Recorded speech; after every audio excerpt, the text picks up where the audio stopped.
Well, Indonesia has received assistance funding from Japan for the development of a vehicle-worthiness testing facility, or what is known as a proving ground. The Indonesia International Automotive Proving Ground Company received funding amounting to 882 billion rupiah, or equivalent to $57.3 million from the Japan Bank for International Cooperation, or JBIC. The signing of the agreement for funding took place at JBIC offices in Tokyo, Japan, and was witnessed by the Indonesian Minister of Transportation Budi Karya Sumadi and the Deputy Speaker of the House Rahmat Gobel. The development of a proving ground in Indonesia with the help of Japanese funding is hoped to further improve the safety and eco-standards of vehicles produced and sold in Indonesia, and thus help boost the competitiveness of Indonesian-made vehicles on the global market. The Indonesian government is aiming to conduct a soft launching of the Proving Grounds project in November this year, in time for the 65th anniversary of Indonesia-Japan diplomatic relations. Kredit untuk dukungan fasilitas dari JBIC, Japan Banking for International Corporation, di mana ada ekspektasi dari Pak Menteri dan juga ada ekspektasi dari Pak Presiden Jokowi di bulan November 2023 bisa dilakukan soft opening. Ya. Tentunya ini juga bertepatan dengan 65 tahun hubungan diplomatik Indonesia-Jepang yang bertepatan di tahun 2023 ini.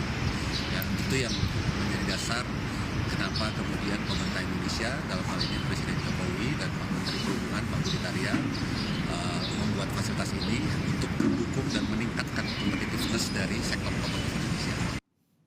Before the month of February 2023, the pace of inflation in Indonesia has slowed to 0.16% compared to January, amid a significant drop in volatile food prices. Despite this, the Indonesian Central Bureau of Statistics is warning of potentially higher prices ahead of the Muslim holy month of Ramadan.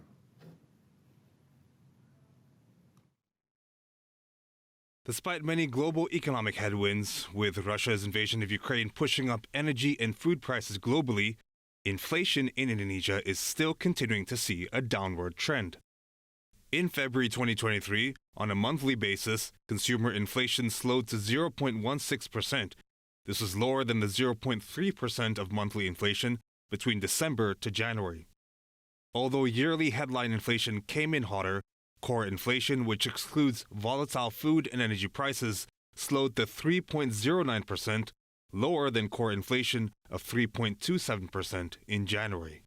Komponen inti mengalami inflasi tahunan sebesar 3,09%, lebih rendah dibandingkan Januari 2023 yang sebesar 3,27%. Komponen inti memberikan andil sebesar 2,02%. Komponen harga yang diatur pemerintah mengalami inflasi tahunan sebesar 12,24%, lebih rendah dibandingkan Januari 2023 yang sebesar 12,28%. Komponen ini memberikan andil terbesar, yaitu 2,17%. The Central Bureau of Statistics of Indonesia, or the BPS, stated that the slowdown in inflation was largely due to a drop in volatile food prices.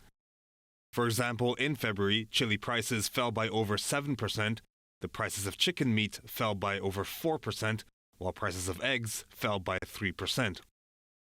Meanwhile, out of the 90 cities surveyed, 27 cities experienced deflation or a drop in prices. Despite this, the Indonesian Central Bureau of Statistics is warning of potentially higher prices ahead of the Muslim holy month of Ramadan. Berdasarkan tren beberapa tahun terakhir ini, terlihat bahwa inflasi pada bulan Ramadan perlu dikelola dan dengan mengendalikan harga-harga komoditas yang kemungkinan akan dominan mendorong inflasi. Di antaranya adalah bahan bakar rumah tangga, kemudian minyak goreng, daging ayam ras, dan beberapa komoditas lainnya. Nevertheless, as Indonesia's core inflation slowed to 3.09% in February, this means that core inflation has already reached the target set by Bank Indonesia of 3 ± 1%. Indonesia's inflation levels is also comparatively much lower to other countries, including advanced countries like the United States, where annual inflation was 6.4% in January, much higher than their target of 2%.